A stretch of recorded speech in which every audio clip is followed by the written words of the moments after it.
how's the preparation going into the Oz Open? Now, I mean, like, you've just got back from Dubai. How do you feel that you're going to be going in this tournament? Any changes, like your training regimen or anything like that? I mean, at this time of my career, like I'm 28, I'm probably, getting into the later stages of my career. I didn't look after my body as well as I'd like to, earlier on, a lot of abuse, like drugs, alcohol, all that type of stuff. But look, it's more just about staying injury free. Like, I can't get in the gym and look like you boys. Otherwise, I wouldn't be able to fucking move out there. But apparently you're not that flexible. I'm not. Apparently you're not flexible. I'm not flexible. Great hip range though.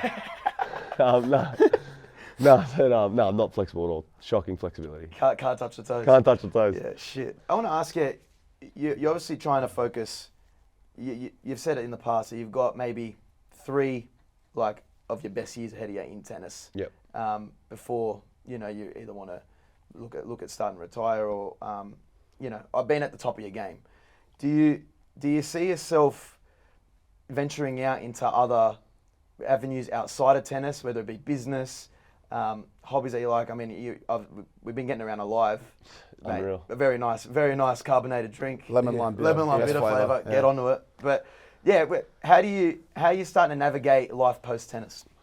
Yeah, I mean, look, I'm busy, like really busy with business stuff right now. That's where most of my emotional energy goes to. I train on court and I play, but I'm having a lot of business meetings. I've got a lot of people around me just keep me, in the loop with how things are going. So, look, I always told myself I didn't want to play past 30. I felt like I wanted to have a kid by then for sure. And, like, my body is sore. Every time I wake up, like, I'm in some serious pain. So I want to be able to walk when I have kids. Like, I want to be able to play and be active. Yeah. So look, I say 3 years, but it could be 2. If I win a Grand Slam, it could be just straight away retirement. Yeah, you've said that. Because speaking on that, I think it was before Wimbledon. You said if I win a Grand Slam, I'm probably just going to retire. Because like, what else is there left to achieve? Yeah. Is it you still holding to that? Yeah, I definitely. If I won a singles Grand Slam, I'd probably retire. Yeah. On the spot, like Michael Jordan. Yeah. Fairy tale finish. Win a Grand Slam and propose to Costine on the court. Yeah, literally. I mean, there's no chance she could say no. I don't think so. Does she, look, we're from the area. We're in Sydney. Does she have any single Lebanese friends by any chance? There is one. Is there? She's Can a bit of diamond in the rough for you, I think. Like, you're going to have to work pretty hard. Can you put a good word in for me? Yeah, I will. I promise you. I'll go. Okay. Set up a double date. Come to think about it, you guys, it's good. It's a good match. It's a good match? It's a good match. I'll have to follow you up on that. I've seen on your Instagram recently, you work a little bit hand in hand. You have the same, your agent is the same, or manager, sorry, is the same as Naomi Osaka. Yep.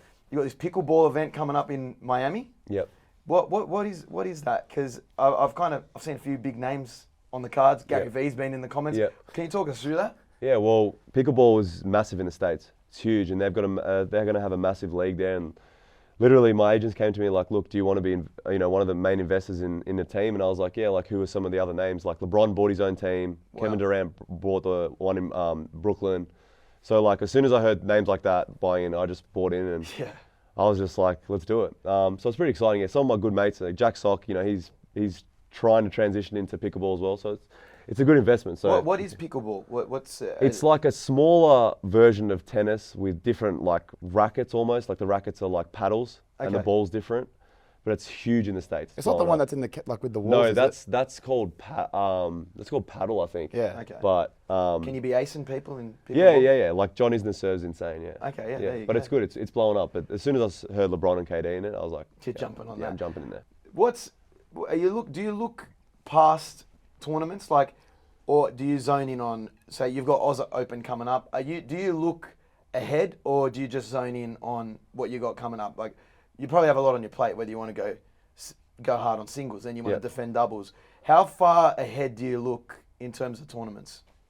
Honestly, I'm not even thinking about AO at all. Like, I was the type of person who thought like a 3-month schedule was good, but I just go day by day, honestly. I wake up every day, just try and do, the right thing. And then just when I come there, I just deal with it. Like, there's just too much stress, too much pressure to be thinking, too far ahead with anything, especially in tennis where, an injury can happen. I could go out on court today, get injured and not even get to the AO. So just take care of every day. I was wondering as well, like, with the AO, you're going to play singles and doubles. I've always wondered how a player kind of manages that in terms of, especially like, on your knees, on your body. Yep. Like, is it hard? And you're like, when do you decide like, okay, I don't want to play doubles, I just got to focus on singles? Or is it just strictly because you're defending your title, you want to do both again? Yeah, look, I'm definitely a singles player, but the money in doubles is pretty good. Like, me and Thanasi, I think, won about 400 grand each for winning doubles, last year, which is not bad for a bit of doubles.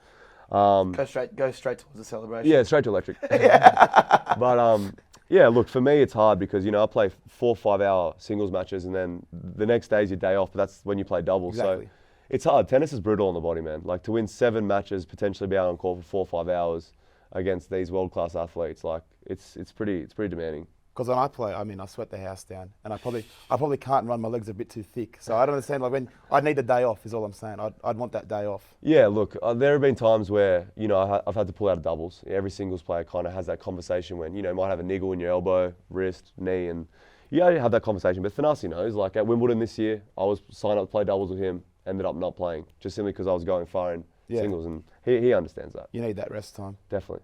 There's a point in your career, you're young, 19 years old, 2014. Yeah, you will overcome Nadal. No, so at you Wimbledon. had that massive 5-set win over Gasquet. Yep. Then you upset Nadal. Yep. You hit that massive tweener shot. That's obviously like probably one of the best moments ever as a 19-year-old.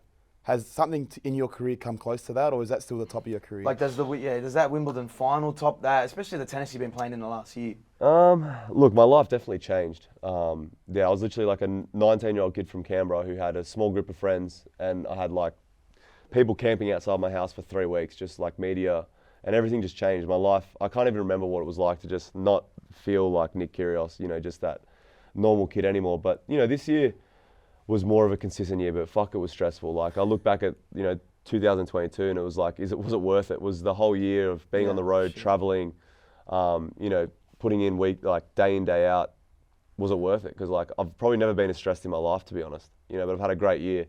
But do you reckon it's just in terms of the amount of tennis that you've been playing and then everything that happened, the noise of course, outside? you know, the better you do, the more people want of you as well. Like I'm definitely feeling a bit more of a slave of my success right now. Like I got to be doing this. There's so many more opportunities coming.